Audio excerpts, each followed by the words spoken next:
جو میرے دل کے ایوانوں پر حکومت کرتی ہے، جس کی میں پرستش کرتا ہوں، جسے میں پاگلوں کی طرح چاہتا ہوں، دیوانوں کی طرح پیار کرتا ہوں اور بے انتہا محبت کرتا ہوں، اور جسے محبت کی جائے ان کی آنکھوں میں آنسو برداشت نہیں کرتے۔ عارفین نے نہایت محبت سے اس کے رخسار پر بہتے آنسو صاف کیے، لیکن عارفین نے اس کے پنک کپکپاتے لبوں پر اپنی شہادت کی انگلی رکھی۔ کچھ مت بولو، بس ان لمحوں کو محسوس کرو، ان ساعتوں کو سنو کہ یہ کیا کہانی سنا رہی ہیں۔ یہ کہہ رہی ہیں کہ تمہارا ساتھ میری زندگی کو بہت خوبصورت بنا گیا ہے، مجھے مکمل کر دیا ہے تمہارے وجود نے۔ وہ پھر سے کہنے لگا، آنکھوں میں خمار تھا، لب و لہجے میں اس کو پانے کا نشہ تھا، خوشی تھی۔ چہرے پر الوہی چمک لیے وہ اس پر جھکا تھا کہ مقصوم ایک جھٹکے سے اس سے پیچھے ہوئی اور پیچھے کھڑی مضبوط دیوار سے لگی تھی۔ عارفین نے پرشوق نگاہوں سے اسے دیکھا، ڈری سہمی وہ کوئی خوفزدہ چڑیا لگ رہی تھی، گھبرائی ہوئی ہرنی جسے شکاری اپنے جال میں جکڑ کے سفید گھوڑے پر اٹھا کے لے جائے گا، مگر مقابل بھی عارفین تھا جسے اپنے نفس پر، اپنے اعصاب پر بھرپور کنٹرول حاصل تھا۔ اس کا حصول تو پہلے ہی مشکل نہیں تھا اور اب بھی نہیں رہا، مگر مقصوم کے اعتماد پر اس کی انا پر ضرب لگا کر اسے پانا نہیں چاہتا تھا، اور ان سیاہ آنکھوں میں ڈر و خوف، چہرے پر کچھ کھونے کا سایہ نہیں دیکھنا چاہتا تھا۔ وہ ان آنکھوں میں اس کے لیے محبت اور چاہت کے دیپ جلے دیکھنا چاہتا تھا، چہرے پر اسے پانے کی خوشیوں کی چمک دیکھنا چاہتا تھا، پورے اعتماد دیکھنا چاہتا تھا، کمزور نہیں۔ عارفین آگے بڑھا اور دونوں ہاتھ اس کے دائیں بائیں ٹکا کر اس پر تھوڑا جھکا، ان سیاہ خوفزدہ آنکھوں میں جھانکنے لگا جہاں اسے اپنا ہی عکس مسکراتا ہوا نظر آ رہا تھا۔ اٹس اوکے جہاں، اتنا صبر، اتنا برداشت کیا، تمہاری فرقت اور رفاقت کے لیے تھوڑا اور سہی، مگر خدارا انتظار اتنا طویل مت رکھنا ورنہ تمہارا یہ دیوانہ کہیں اپنی جان سے ہاتھ نہ دھو بیٹھے، خدا نہ کرے۔ بے ساتھ ہی مقصوم نے اس کے ہلتے لبوں پر ہاتھ رکھا۔ اس کے اس جملے پر اس کا دل سہم کر سکڑا تھا اور پھر خود ہی اپنی بے ساختگی پر بری طرح جھنپ کر رہ گئی۔ ہاتھ ہٹا ہی رہی تھی کہ عارفین نے فوراً اس کا ہاتھ پکڑا تھا اور آہستگی سے اپنے لبوں کے قریب کر کے اس پر اپنے دہکتے لب رکھ دیے۔ Good night. اس کا گال تھپ تھپا کے وہ وہاں سے ہٹتا چلا گیا اور واپس بیڈ پر کمبل اوڑھے سونے کی تیاری کرنے لگا۔ مقصوم نے سہمی سہمی نظروں سے عارفین کو دیکھا اور اپنی بے پناہ شور مچاتی دھڑکنوں پر قابو پایا، رکتی سانسوں کو بحال کیا اور آہستہ آہستہ چلتی ہوئی بیڈ کی دوسری سائڈ پر آ کر بالکل کونے پر لیٹ گئی تھی۔ آنکھوں سے نیند تو کوسوں دور تھی، مگر جب بھی آنکھیں بند کرتی عارفین کو شوق سے مسکراتا چہرہ جھلملانے لگتا تو پنک ہونٹوں پر خود بخود مسکراہٹ رینگنے لگتی تھی۔ زالے اپنے بیڈ روم میں اداس و افسردہ بیٹھی تھی، اجڑے بال، بکھری حالت، جو جانے کب سے ایسی ہی تھی۔ ملگجے سے شکن آلود کپڑے تھے جو کوئی ایک ہفتے سے اس کے جسم کی زینت بنے ہوئے تھے۔ خود سے بے خبر بیگانہ وہ سامنے کھیلتے رضا کو کھلونے سے کھیلتا دیکھ رہی تھی۔ ارشد اس کے روم میں آیا تو اسے ایسی اجڑی حالت، بکھری حالت میں دیکھ کر اس کے دل کو زور سے دھکا لگا۔ کس قدر ہون ہوا تھا اس کا دل کہ اس کا خدا ہی جانتا تھا۔ اس کی چھوٹی سی پیاری اکلوتی بہن نے کتنے غم اٹھائے، درد سہے، تکلیفوں سے چور چور ہو گئی، سب کچھ اندر ہی اندر برداشت کرتی چلی گئی۔ اوپر سے ارشد کی جذباتیات نے اس کا رہا سہا سکون بھی چھین لیا، اسے برباد کرنے میں کوئی کسر نہیں اٹھا رکھی۔ جسے وہ جانے کا دعویٰ بڑے اعتماد سے کرتا تھا، اصل میں وہ اسے بالکل نہیں جانتا تھا۔ اس کے دل میں جھانک کر یہ نہیں دیکھ سکا کہ وہ صرف اور صرف زرمل سے پیار کرتی تھی، اسے بے انتہا چاہتی تھی، اور وہ اس کا سگا بھائی کتنے عراب سے اس کا گھر بگاڑنے چلا تھا، یہ سوچے سمجھے بغیر کہ اگر خدا نخواستہ زرمل نے اسے جذبات کی رو میں بہہ کر طلاق دے بھی دی تو شاید وہ اس وقت مر جاتی، اس کی سانسیں رک جاتی۔ ارشد اپنے کیے پر جتنا شرمندہ ہوتا کم تھا، وہ پچھتا رہا تھا اپنی بہن زالے اور بھائی جیسے دوست زرمل کے ساتھ ایسا بدترین اور گھٹیا سلوک کر کے، مگر ابھی بھی کچھ نہیں بگڑا تھا، وہ حالات کو سنبھال سکتا تھا، اپنی بہن کی زندگی خوشیوں بھری رعنائیاں اسے دے گا، وہ اس کا گھر آباد کرے گا، اپنی غلطی کا مداوع کرے گا۔ زالے، ارشد نے دھیرے سے آواز دی تھی، مگر وہ وہاں ہوتی تو جواب دیتی نہ۔ اس کا پورا وجود، اس کا دھیان، اس کی سوچ کے تانے بانے تو صرف اور صرف زرمل کے ارد گرد ہی گردش کر رہے تھے۔ ارشد چلتا ہوا آیا اور اس کے پاس آ ٹھہرا۔ زالے بیٹا، اس نے زالے کے سر پر دستِ شفقت رکھا۔ ڈرائنگ روم میں آسیہ اور فہیم احمد صوفے پر براجمان شام کی چائے پی رہے تھے۔ دونوں کی نظر ان پر پڑی تھی، بلکہ آسیہ تو اپنے چائے کا کپ رکھ کے کھڑی ہو کر جانے بھی لگی تھی، مگر فہیم احمد نے اشارے سے انہیں روک دیا۔ زرمل پھر نہ نکال دے اپنے کمرے سے زالے کو، اور پھر ارشد بھی ساتھ ہے، معاملہ مزید نہ بگڑ جائے۔ ان کے دل کا ڈر چہرے پر بہت واضح تھا۔ کچھ دیر رک جاؤ پھر دیکھتے ہیں، انہوں نے سنجیدہ انداز میں کہا اور چائے کا کپ ٹیبل پر رکھے ٹی وی آن کر کے بزنس نیوز سننے لگے تھے۔ آسیہ نے بے بسی سے فہیم احمد کو ایک نظر دیکھا اور واپس صوفے پر بیٹھ گئے، مگر ان کا دل و دماغ، ان کی نظریں سب زرمل کے بیڈ روم میں تھیں۔ زرمل بیک گراؤنڈ سے ٹیک لگائے میگزین دیکھ رہا تھا۔ زرمل، ارشد نے ہولے سے پکارا تھا۔ زرمل نے میگزین سے نظریں ہٹا کر اوپر کی سمت نظریں اٹھائیں۔ سامنے ارشد کھڑا تھا جس کی گود میں رضا تھا اور برابر میں زالے کھڑی تھی جس کی نگاہیں نیچے کارپٹ پر گڑی ہوئی تھیں۔ زرمل نے زالے کو بری طرح نظر انداز کیا اور ہاتھ ارشد کی گود میں رضا کی طرف بڑھایا تھا۔ وہ کلکاریاں بھرتا ہوا ارشد کی گود سے چکتا زرمل کی طرف آیا۔ ارشد نے بغور زرمل کو نوٹ کیا تھا، نظر اٹھا کے بھی نہیں دیکھا تھا۔ ارشد نے بالکل برا نہیں منایا تھا۔ زرمل رضا کو پیار کرتے۔ زرمل نے ارشد کو دیکھا تھا۔ ہاں ارشد بولو۔ زرمل، میں زالے کو یہاں چھوڑنے آیا ہوں۔ زرمل نے ایک خاموش نگاہ ارشد پر ڈالی اور پھر برابر میں کھڑی زالے پر ایک عام سی نظر ڈالنے کے بعد رضا سے بات کرنے میں مصروف ہو گیا، جیسے اس سے زیادہ اہم کام اس کی زندگی کا کوئی ہے ہی نہیں۔ اور یہ زرمل کی خاموشی اور مصروفیات ارشد کو بہت محسوس ہوئی تھی، بلکہ اپنی غلطی پر مزید پشیمانی بھی ہوئی تھی۔ مگر ارشد نے اپنی ساری ہمتیں جمع کر کے ایک بار پھر پکارا تھا۔ زرمل، ارشد کے لہجے میں جانے ایسی کیا بات تھی کہ رضا سے بات کرتے ہوئے زرمل نے پھر سے نظر اٹھا کے دیکھا تھا۔ آہستہ سے پوچھا تھا۔ زرمل، ابھی بھی مجھ سے ناراض ہو؟ معاف نہیں کرو گے میری بے وقوفیوں کو؟ ارشد اس کے پاس ہی بیٹھ گیا اور اس کا پٹیوں میں جکڑا ہاتھ تھام گیا تھا۔ نہیں یار، ایسی کوئی بات نہیں، اپنے دل میں کوئی برا خیال مت لاؤ۔ میں ہوا سو ہوا، جو کچھ گزر گیا اس پر پچھتانا کیا؟ میرے دل میں تمہارے لیے کوئی ناراضگی نہیں ہے۔ زرمل نے مسکرا کر اسے دیکھا۔ اس کے لب و لہجے کی نرماہٹ سے صاف ظاہر تھا کہ وہ ارشد سے قطعی ناراض نہیں۔ اور زالے یہاں رہ سکتی ہے؟ ارشد خود کو مجرم سمجھ رہا تھا۔ ابھی بھی ایک دکھ بھری نظر اس نے زالے پر ڈال کر زرمل کو دیکھا تھا۔ زرمل نے زالے پر ایک سرسری سی نظر ڈالی۔ اس ایک سرسری سی نظر میں زالے کے اجڑے ہوئے حلیے کا جائزہ لیا تھا۔ مجھے کوئی اعتراض نہیں ہے۔ وہ چاہتا تو منع کر دیتا جیسے اس دن اپنے بیڈ روم سے نکالا تھا۔ آج وہ ابھی بھی نکل جانے کو کہہ دیتا، مگر ارشد جس آس اور امید سے پوچھ رہا تھا، بلکہ اس کے انداز میں جو التجا تھی، صرف اسی کی خاطر وہ منع نہیں کر سکا۔ تھینکس زرمل۔ ارشد نے ایک سکون کا سانس لیا تھا۔ اس کے چہرے پر خوشی سی دمکنے لگی۔ تھوڑی ہی صحیح، زالے کو خوشی دینے میں کامیاب تو ہوا۔ اسے مسکرا کر زرمل اور پھر زالے کو دیکھا کہ اسی اثنا میں اس کا موبائل بجنے لگا۔ اس نے اپنی جیب سے موبائل نکالا۔ کوئی انجان نمبر تھا۔ اس نے اوکے کر کے کان سے لگایا۔ بٹ کہاں؟ کب؟ وہاں سے کچھ کہا گیا تھا۔ ارشد شاکڈ رہ گیا اور کھڑا ہو گیا۔ مگر یہ سب ہوا کیسے؟ اس کے چہرے پر دکھ اور افسوس کے سائے تھے۔ کہاں ہے وہ؟ اس وقت آپ کون سے ہسپتال سے بات کر رہے ہیں؟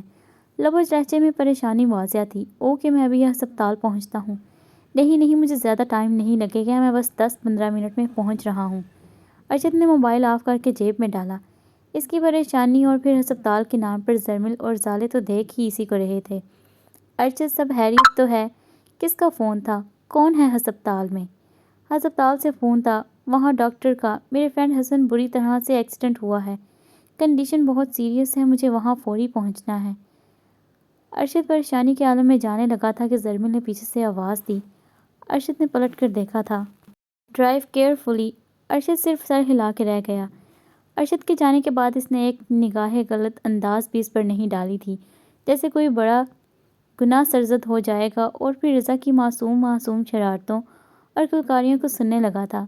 زالے کو زرمل کے اس انداز پر، اس برتاؤ پر تکلیف تو بہت پہنچی، مگر کیا کر سکتے ہیں؟ یہ درد، یہ تکلیف تو اس کا اپنا ہی لیا ہوا تھا۔ برداشت کرنا پڑے گا، یہ سب سہنا پڑے گا۔ وہ ایک نظر باپ بیٹے پر ڈال کر وہاں سے ہٹی اور دور صوفے پر جا کر بیٹھ گئی تھی، مگر پھر بھی زرمل نے کوئی توجہ نہیں دی۔ چلو اتنا ہی بہت ہے، فی الحال اس نے اپنے بیڈ روم میں جگہ دے دی۔ اب یہی ہونے لگا تھا۔ حنین کو لاروش کے ہاتھ کا برگر کیا پسند آیا۔ وہ ہر روز لاروش سے نئی ڈشز بنواتا، کبھی برگر، کبھی زنگر برگر، پیزا، چاہے وہ کوئی سا بھی ہو، French fries, Italian food, Chinese food, شام کی چائے یا کافی، اسنیکس، نوڈلز، میکرونی تو اسے ضرور چاہیے ہوتا تھا۔ کبھی کبھی تو لاروش چڑ بھی جاتی اور کبھی خوشگوار حیرت بھی ہوتی۔ خوش فہمی کے ایک نئے جہان نے اس کے دل میں گھر کرنا شروع کر دیا تھا۔ وہ بس شام کی چائے وغیرہ پی کر گھر سے باہر اپنے دوستوں کے ساتھ گپ شپ کرنے نکل جاتا۔ بے شک وہ اپنے دوستوں کے ساتھ ہوٹلنگ کرتا، رات کے کتنے ہی بجے وہ گھر آتا، لارویش کو اٹھا ضرور کچھ نہ کچھ بنوا کے کھاتا، کیونکہ ٹی وی یا نیٹ دیکھنے کے ساتھ اسے کھانے کا حد درجہ شوق تھا، اور لارویش نیند کی چور اس کے لیے لازمی بنا کے دیتی تھی۔ بی بی جان بے خبر سو رہی ہوتی تھی جب وہ اسے اٹھانے آتا۔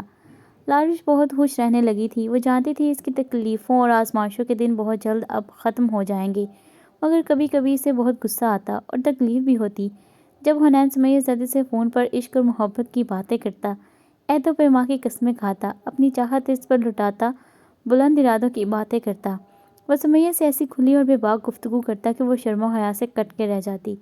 اسے یہ بھی احساس نہیں ہوتا تھا کہ اس کے ساتھ اس کے سامنے اس کی بیوی لارویش اقبالان موجود ہے۔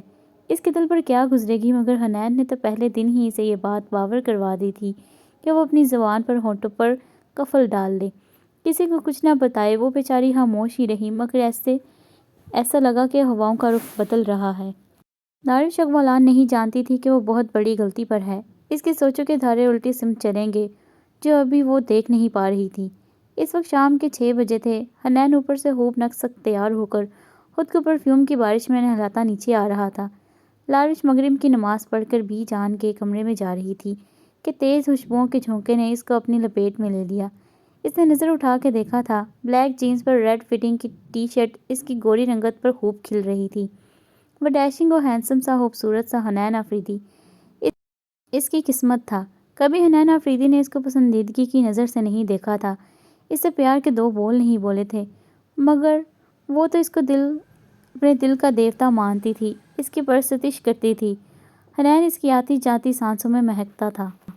خوشبوؤں کی طرح وہ اس کے گرد حصار بن کے رہتا۔ بے شک وہ حنین آفریدی سے پیار کرتی تھی، بے انتہا چاہتی تھی، مگر وہ بھی اس نے اپنے کسی رویے سے اس پر ظاہر نہیں کیا تھا۔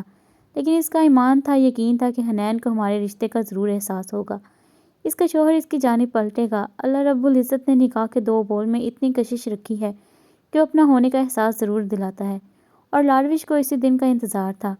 سمیہ جیسی کتنی ہی لڑکیاں صرف وقت کا ضیاع ہیں، ایسی لڑکیوں سے پیار نہیں صرف فلرٹ کیا جاتا ہے۔ یہ تم کہاں چلے اتنا بن سور کے؟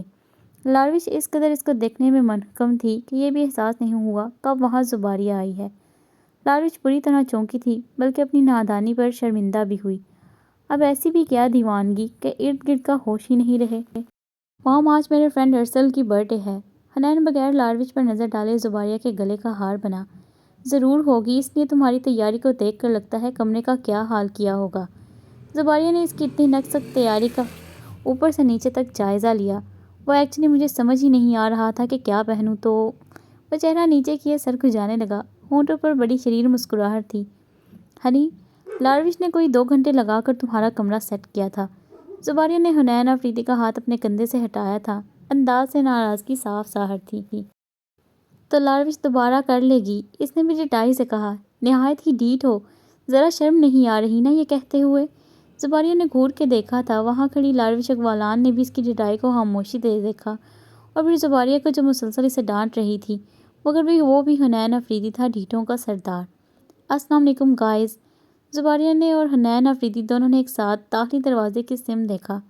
لارویش بھی پلٹی تھی اور اس نئے چہرے کو تکنے لگی، جس کی طرف حنین آفریدی تیزی سے بھاگا۔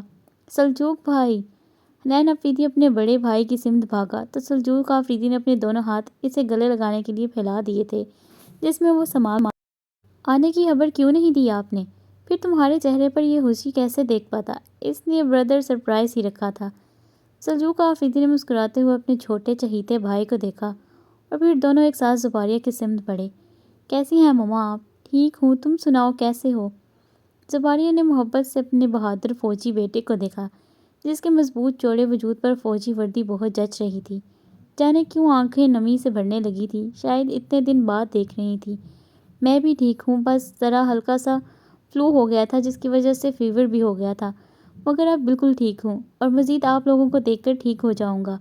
سلجوق نے زباریہ کے دونوں ہاتھ عقیدت سے تھامے تھے۔ کب ہو گیا تھا؟ بتایا کیوں نہیں؟ دوائی وغیرہ لی؟ ڈاکٹر کو دکھایا؟ زباریہ کے چہرے پر ممتا سے بھری فکر در آئی تھی۔ انہوں نے سلجوق کے چہرے، گلے پر ہاتھ رکھے ٹمپریچر چیک کیا، جو کہ بالکل ٹھیک تھا۔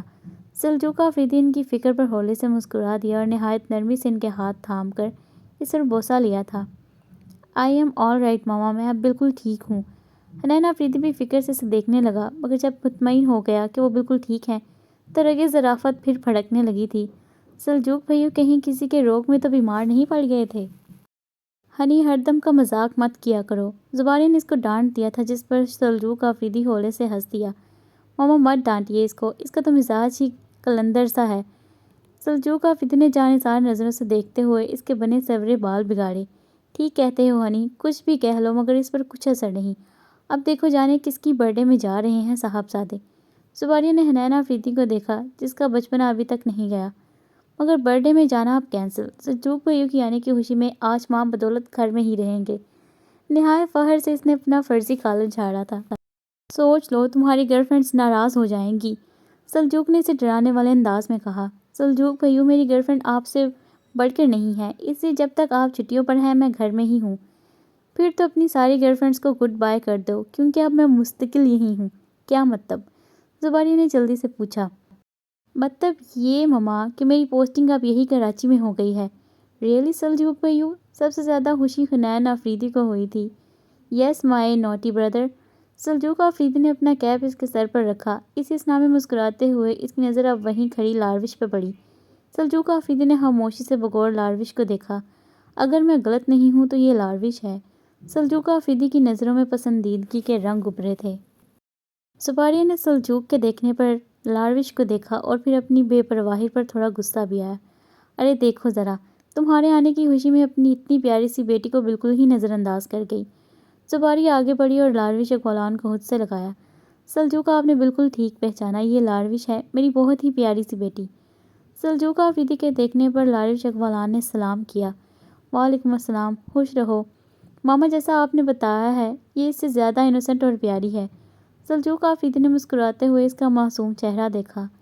لاروش اقبالان سلجوق آفریدی کے دیکھنے پر اور پھر اس کی تعریف پر جنب کر رہ گئی، بلکہ جانے کی وہ ایک چور سی نظریں حنین آفریدی پر بھی ڈالی تھی، جس کی موجودگی میں ہی وہ خود کو محفوظ سمجھتی تھی۔ اور آپ کی پیاری سی بیٹی آج ڈنر میں کیا کھلا رہی ہے؟ حنین آفریدی نے اپنے جانے کا ارادہ کینسل کر دیا تھا۔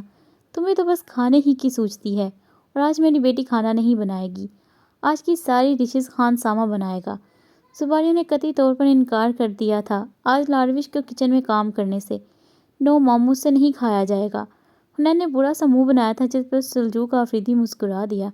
اینڈ بائی دا وے، آپ تو شاید اس قدر بن سور کر کہیں جا رہے تھے۔ سلجوق آفریدی نے اپنے پیارے چہیتے بھائی کو محبت سے دیکھا۔ جا تو رہا تھا، مگر اب آپ کے آنے کی خوشی میں کینسل ہو گیا ہے۔ سوچ لو، تمہاری گرل فرینڈز ناراض ہو جائیں گی۔